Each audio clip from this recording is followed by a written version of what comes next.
Welcome back. Happy New Year, and thank you for listening to the one and only IT in the D show. I'm your host, Bob Walton-Spiel, always hanging out with the illustrious one, co-host, producer extraordinaire, Randy Walker. Guest this week, return offender. He is IT security manager at the Shyft Group. His name is Jason Brown. We're going to be talking about AI and security, something that's been on the top of our minds for a while. And also, he wrote a book called the Executive Cybersecurity Handbook. We're going to dive into that and a whole bunch of other stuff. You can find us online, itinthed.com. Do us a favor, give us a like on the socials, subscribe to us everywhere. Fine podcasts are sold. Don't forget our meetup is going to be on the 18th, third Thursday, Eastern Palace Club in Hazel Park. Great venue. Tons of room for everybody. Great food. Their pastrami is out of this world from the barbecue place that's attached. Hope to see you out there 5 to 8. No speakers, no cover charge. Just a bunch of IT nerds trying to hang out and meet people. Had a good event last the December one. It's always weird to me seeing software devs looking for work, and it's like, have you seen what's going on in the market right now? Yeah. You just make like 3 phone calls and you should be fine tomorrow. Jason, are you seeing that too on the cyber side? Because I know I'm seeing that quite a bit. Yeah. I mean, there's a lot of people that are out there from looking for work right now. And, some of them are having a lot of issues trying to land something. It's taking them 5-6 months. Other ones are taking 2 weeks and they find something else real quick. I was going to say this. We've been hearing this for 10 years, Randy, about the underemployment issues going on in cybersecurity. And it seems like as fast as you can pretty much get a cert or a degree, you're getting hired. But what's the story if people are on the bench? They need to the stars to align and they need to be hand fed Skittles. I mean, what's the story on that side? Well, even that, I mean, you look at some of the postings and, LinkedIn is famous for this, but they've got, they want entry-level analysts with 15 years plus experience. You're never going to find that. I mean, for software development people, I've seen, Kubernetes experience for 10 plus years. It hasn't been around that long. Right? I mean, you can't make this stuff up. Isn't there somebody that's quote unquote smart that helps write these recs? I know, the recruiters, they're too too broad of a stroke to know everything, but don't they ask? You think? No, they don't. No, they never ask. But there's the NICE Foundation. I don't know if you're familiar with that at all, but NICE, the NICE Foundation, they've got good ways of writing up recs and trying to find specific skill sets that you're looking for new hires coming in. So that's a little tidbit for you. Yeah, I know a lot of it, the whole purple squirrel thing, and I get that, but especially if you're looking for someone, because I know American Axle, Laura's looking for someone to work for her on the InfoSec team. And it's you think hey, this is what I need. This is the person I need. Recruiter, go put this out in the ether. And then, it comes back going, all right, here's 5 that I think are good. I talked to 3 of them that they're, you might want to meet these 3. And then she meets those 3 and they hire one. Where's the miss? What am I missing in that? Because she's probably gotten 1,000 resumes and I get that. But what am I missing? I don't know. I really, really do not know. I don't know. You look at the market, you think everything is going okay, and then the next thing you know, you're being let go 2 days before Christmas time. That's the way a lot of these things have been going lately, and it's shocking. It really is. I mean, when Rapid7 went through all of their layoffs, what was it, back in August or whatever? The next phone call I got, I was like, holy crap, I'm glad to hear your voice because I didn't think you were going to make it through. See, I don't get it. Here's the thing. There's we went through it at my day job and it couldn't have been articulated any more eloquent. There was tons of resources put out. People were given packages. There's a right way and a wrong way to do it. I keep hearing these Oh yeah, 2 weeks before Christmas, and just like, yeah, you're gone, and nothing. Mm-hmm. Or got Yeah. what company was? Oh, I'm not going to say it out loud. Texted people and said you're not required to come into work any longer. Mm-hmm. That happened to a buddy of mine the morning of GERCON. He was supposed to go up and give a talk for the company. The company paid for him to be there. And at like 8:30 in the morning, he was sitting there at the keynote. It's like, thanks, but no thanks. You're gone. That's a favor, because here there's 350 vendors there that are clamoring for his services. It's like, you just need to be Yeah, a but gift. you would never think about taking your resume with you to a I don't think you'd have to just talk to people. conference when you're That would be the yeah. first thing in my keynote going, I just got laid off this morning. Does anybody, when I'm done, I would Can anybody hire? line forms to the left. Let's go. So one of the things I wanted to talk about, I was thinking about it this morning, is there's always these, I know the big change right now in IT is obviously AI, Gen AI, Mm-hmm. and derivatives of, and the biggest issue is security and building proper language models and hallucinations, and everybody knows the ins and outs or what's going on in that world. But in terms of innovation, there's always 2 or 3 things that always happen. Like it happens in spurts. And I'm looking at the security world. I'm looking at the network world. We had a customer today who's having network issues, and I'm like, oh my god, like this is still a thing. Like, right, the way they, but then I'm looking back going, God, SD-WAN's been out for years and nothing's been transformative since. Now I'm looking at InfoSec and it's the same thing. We were talking, we had how many people on the show talking about zero trust forever, and it went and it went away, and nothing's really taken its place. Like, what? I want to get into AI and InfoSec, but what, in terms of innovation, is there anything that's come to mind with you, like, or something that's like not a holy shit moment, but something that's like, we really got to take a look at this? I was very hesitant in jumping on the bandwagon right when it came out because, to me, Which one, zero trust or AI? AI. Because to me, I mean, it's just like cloud computing was 10, 15 years ago, right? I mean, everybody was afraid of it. Everybody said, don't put all your eggs in one basket. Yeah. Don't do this, do that. And look where we're at now. We're all embracing cloud computing. We're all working with it in some form or fashion. You kind of don't even call it cloud computing anymore. It's just computing. Like, it's just, right. It's just another letter of the drive. Right.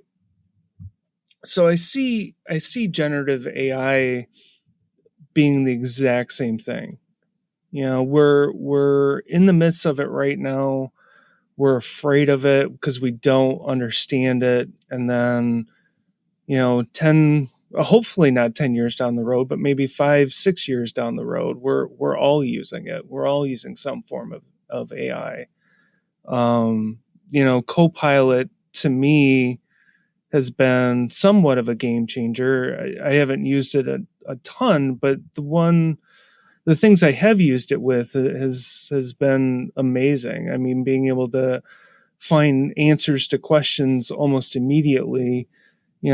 For instance, I don't understand why Microsoft created yet another query language like KQL. Why couldn't they just use SQL? Why did they have to go with something different? So You know the answer to that. Come on. Oh, I know. It's all about the money. I know that. But, Copilot has been able to allow us to write a lot of KQL queries to be able to threat hunt and find things quickly within our environment. So it's So talk to me about that real quick. I don't mean to cut in, but it ties into something I was done, because obviously I've been familiar with machine learning and the UEBA side for user behavioral analytics for 7-8 years now. And that was always, hey, why do you have people looking at raw log files? This thing puts a story together. It baselines normal, looks for weird, right? Typically everything we've known about machine learning. Now, layering AI onto that, is that just providing, hey, here, here's what's going on, here's your remediation step. It's not going to replace It's putting the run book together for you, basically. right. And then basically, the person that was looking at raw logs, you can just push the button now to remediate. Is that really what's going on, or is there anything next level that's going on with it? I mean, a lot of the automation with XDR, bringing in cloud computing, building all of that analytics into it, and being able to leverage AI and machine learning together to find the IOCs within your environment. I mean, it clicked to me when I heard the comment made about how AI really works, especially with chess. So you can program AI to run through one chess game and then repeat it again and again and again. And it just does it over and over and over again to the point where it can't find any more solutions. And it's able to do that 24 hours a day, 7 days a week. It's not like war games where it is just like war games where the computer's sitting there playing tic-tac-toe over and over and over again, and it finds it can't win. The only solution is not to play, right? Is that exactly? Problem is we're stuck with this stuff, so I mean, we can't do that. Yeah, I mean, it's not going to go away, so we've got to be able to embrace it somehow. I mean, so here's the conversations I have every day, and tell me if yours are any different. Is I want to do this whole Gen AI thing. I want to do this whole, in general. Our data quality is shit, and just to undertake that is going to be a monumental task, and we might not be ready for a year. Because I don't think anybody walked into the end of 2023 with perfect data quality going, I can't wait until the next big thing rolls around so I can, you know what I mean? Everything was a hodgepodge. What are you seeing on your side of the world? For making sure data quality is just being ready for this whole AI thing. Cause I guess there's, everyone always says, all these salespeople come behind you and they want to push AI, but then they go, oh, by the way, you got to spend another whatever million to fix that and do that and implement this. Yeah. I mean, we were going to use Copilot and then found out we weren't a use case for it. Cause we weren't a big enough customer yet. So, I mean, I don't know. The whole the thing that got me was where it's hallucinating, right? I mean, being able to make up stories and the lawyer who leveraged ChatGPT to write a case and presented that to the judge, and the judge went back and did his fact finding and found out that the cases that he put in there were made up. I never heard this story. Wait, do that? Oh, you haven't? Oh, I'll have to send it to you later. Yeah, so he was trying to write up a case to go to court, and he was leveraging ChatGPT to go through and find other cases that were like his, and he put them in there. And well, the judge went back and fact finded him and found out that none of that even existed. I think that I don't want to say he got disbarred, but I think he probably got put in front of the tribunal. I mean, no, it's no different than my daughter's at Michigan State. And I said, don't you effing dare. Like, I don't even care if you change every 10th word. Don't you effing dare. Like, you're going to get thrown out if you get caught. Yeah. Yeah. And I was talking to a professor friend of mine, and he goes, you can totally tell the difference. Even though AI has a different response every single time, you don't have the exact same flow when you're writing. If you inject ChatGPT into a paragraph, that flow isn't going to be the same, and a professor's going to be able to find that out. Randy, who are we talking to that they asked about the hallucinations? They asked ChatGPT, or was it Copilot? And the Copilot basically was like, I thought this is what you wanted to hear. Or they made up, so they like tried to justify it. Do you remember that story? It sounds familiar, but I don't remember who it was. The algorithm, or they tried to justify why it made up bullshit. by basically saying, Oh, I was at the KnowBe4 conference and they did a presentation on that. is that what it was? It was, yeah.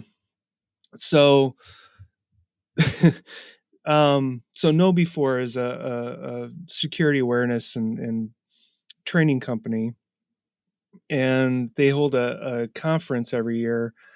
And part of their keynote was they were introducing AI into their platform, and the phishing campaign that went out was, I need your social security number. This is HR. I need to use this for X, Y, and Z. And the one of the programmers responded back to it and goes, I don't believe you. This is BS. You don't really need my social security number. And the AI responded back to him about 30 seconds later and was like, we're sorry that you feel that way, but we really need this in order to ensure your employment. Please respond back with your social security number. Jeez. Yeah. I mean, it's that stuff that keeps me up at night because it's the fact that you can respond back to an AI and get something that is somewhat coherent and makes sense, and it's trying to coerce you into responding back. That's the stuff that keeps me up at night. But for the most part, isn't somebody building that? It's almost like a chat bot for company XYZ.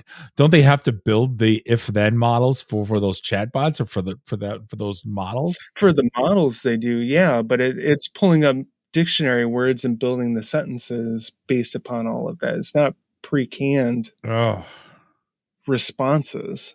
Right. So now bringing it back to security, because I don't know too many use cases other than kind of what we talked about already with, SOC remediation and you just brought up phishing attempts. Is there any other decent use cases going on in the InfoSec world that you've been playing around with?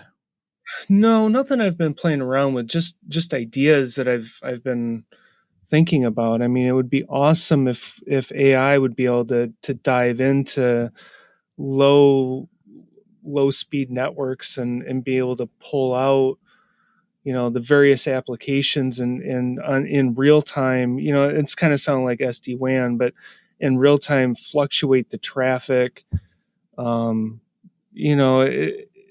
There's been a few articles where they've talked about replacing the SOC analysts with just AI, period, which scares me. Yeah, I no. don't like that idea. That's a no. But being able to provide AI and the run books and everything else that goes along with their day jobs, especially, I feel for a lot of these SOC analysts that, they're fresh in coming out of school. They may have passed their Security Plus and now they're sitting in front of a computer and watching alerts and events coming along all day long. First you've got alert fatigue, and second, they may not know whether or not that's a true alert, and they may need the help from an outside source. AI is really going to help them with that. Even if it was human to human, you still need someone to validate, because most people are hey, I got this thing, and you're going to run it through a chain of command, right? I can't see AI replacing an entire, you're still going to need people to thumbs up, thumbs down, and throughout the, when things come to fruition. You say that, and software developers are screaming right now because of GitHub Copilot, hoping to not take over their jobs. It's just an easier way of going to Stack Exchange, I guess. I don't know. Fair.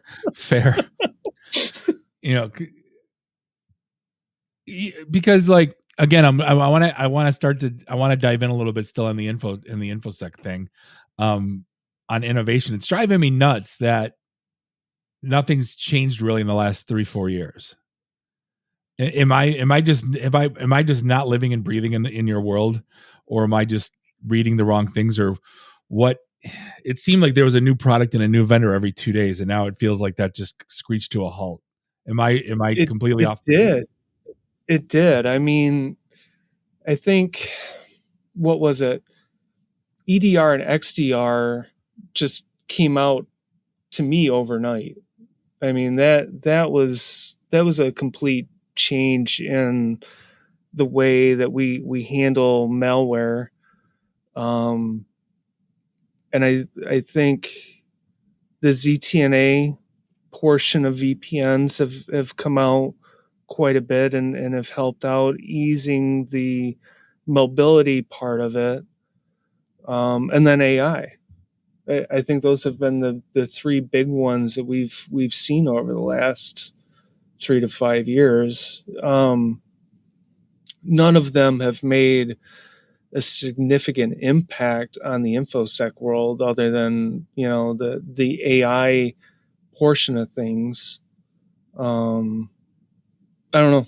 What are your thoughts? I got vendor fatigue a long time ago.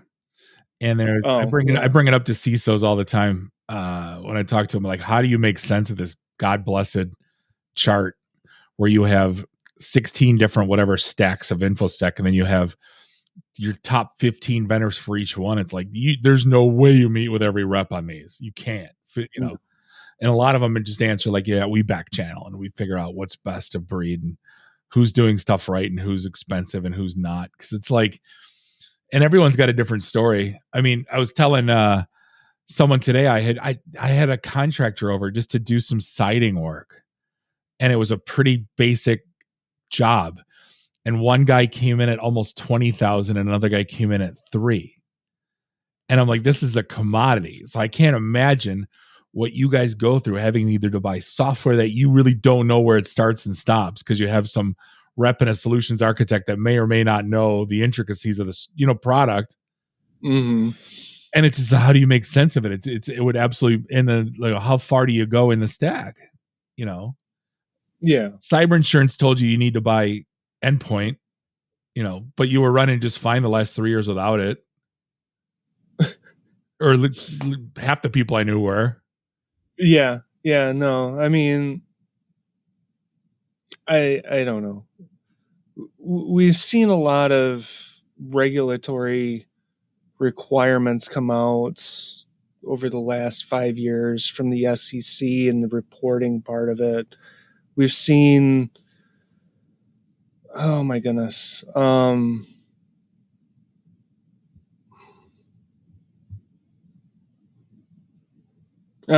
drawing a blank now. No, fair. Because I wanted to ask about something else too. Like, when's the last time you heard a story about someone holding a network ransom or doing ransomware? Like, oh goodness, have you seen the double take on the ransomware lately? Absolutely not. No. Like I said, I think I gotta find new things to read because I'm missing out on a few things. Yeah, so they'll hit you once, and then somebody, either the same team or a different variant from a different team, will run in and encrypt you again. So you got double ransomed because they know you're already down on your knees and they're just taking that baseball bat to your head. It's because come on. Yes. That's the crazy thing, is people are paying. Like, that was, it was like, what are you doing? What's even crazier is their customer service is better than Microsoft's or any other vendor that's out there. That's crazy to me because they want their money. If that's all you do, yeah, it's going to be good. I'm just saying, they don't have a diversified product portfolio. And that's the thing. Who are they hitting right now? Because I would like to think that most corporations have their shit straight in terms of being able to revert back a backup, being able to start, stop, or at least have discussed it to the point where they have a plan to get back to normal. Am I just assuming the best out of people and I'm so off base? They're hitting everybody and anybody. I mean, there hasn't been a target yet that has been pinpointed and saying, we're going to target healthcare next, or we're going to target manufacturing next. I mean, some of the targeted ones have been lately, on the OT side. They've been attacking water filtration systems here in the US because they use Israeli parts. So they've been attacked because of that. But no, lately it's been anybody and everybody has been kind of fighting off the ransomware attack. Yeah, maybe it's just that it hasn't gone to the press, because I remember there used to be a story a day of the Home Depots, the Wendy's, and it's almost like, I really don't want to say that PR firms drive this stuff, or there's a company, like I always joked, I don't know if I ever told you this, but I always thought the antivirus companies were like the Ghostbusters. They would pay some kid in the Ukraine to write some wicked virus, and then they would sell a shit ton of licenses after it got released, and the press all writes about it, and they all know the name of the virus. And I'm like, they're the the Ghostbusters. They release the ghost, and they go, oh, pay us and we'll get rid of them. Again, though, like, when's the last time anyone did anything with antivirus? It's like, I guess now that Microsoft Defender is a legit product, is anyone like Kaspersky and Trend Micro? It's 2024, and that phrase came out of your mouth, and I'm not disagreeing with you. Say that 5 years ago, and I would have been laughing my ass off. Right? Trust me, it's hard to say. It is. It is, and it's hard to get rid of because it's built into your E5 licensing. Right. And where did they want you to have E5 licensing? So you can't. It's very hard to justify leaving a platform, no matter how many hoops you got to jump through to find out what you're looking for. I don't know. No, it's a thing. Like, that was always the biggest. Like, I remember, when's the last time you did a malware clean on your personal PC? Like, I remember, like, the Adaware. Oh my God. You had to run Adaware like every Friday before we all bought whatever version of Trend Micro. Like, haven't done any of it. I don't even know if it would show up anything if I downloaded. Like, is the Adaware even the thing? Like, I haven't needed to do anything in years. No. I mean, CC cleaner. I don't know. Yeah. I've been a Mac guy my whole entire life, so I mean, even on the Mac side, you got to clean it up every once in a while. But yeah, adware, spyware. Well, I can say this. I mean, my stepmom, her phone was pretty infected. They handed me the phone, and she was using it, and she kept getting pop-ups every 2 seconds. I'm like, how the hell did you get that kind of malware on your phone? That's the first time I've actually ever seen anything in years. On a phone? Yeah, I haven't seen anything. On a phone. My mom, every other time I see my mother, she hands me her laptop, and it's just like, what did you click? I go, you and the rest of the German ladies all send these dirty jokes, and you guys double click on attachments. What are you clicking? I've never seen this before in my life. And it's like, did they tell me to call a number, Bobby? I'm like, don't call a number. My dad actually called him once, talked to him for 2 hours. I'm like, oh my God, will you guys stop? So, we could reminisce. I don't know. I can come up with other stories, but yeah, I mean, what were you gonna say? No, I was gonna dive into your book. Oh yeah. And when you told me before the show, like, oh, I wrote a book, and I started joking. I said, oh yeah, ChatGPT wrote a book for you. You're like, give me a break. But it's the Executive Cybersecurity Handbook. Yes. I guess then I started talking to you about, I want to write one of those for the sales profession. There's a lot of slapping I want to do to a lot of different the stories I hear on my side of the world. But what prompted you to write it, and what's I guess, do you have to I guess update it every are you on version like 8700 because you have to update it every 3 days?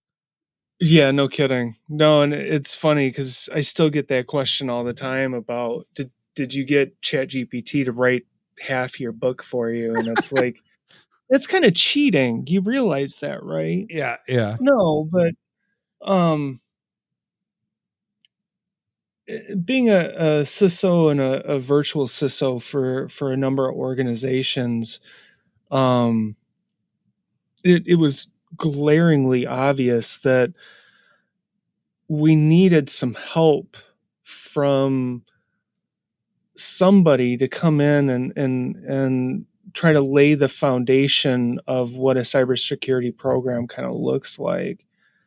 Because I've walked into too many organizations where they say, well, I've spent $1.5 million for X, Y, and Z product. Why am I still being attacked?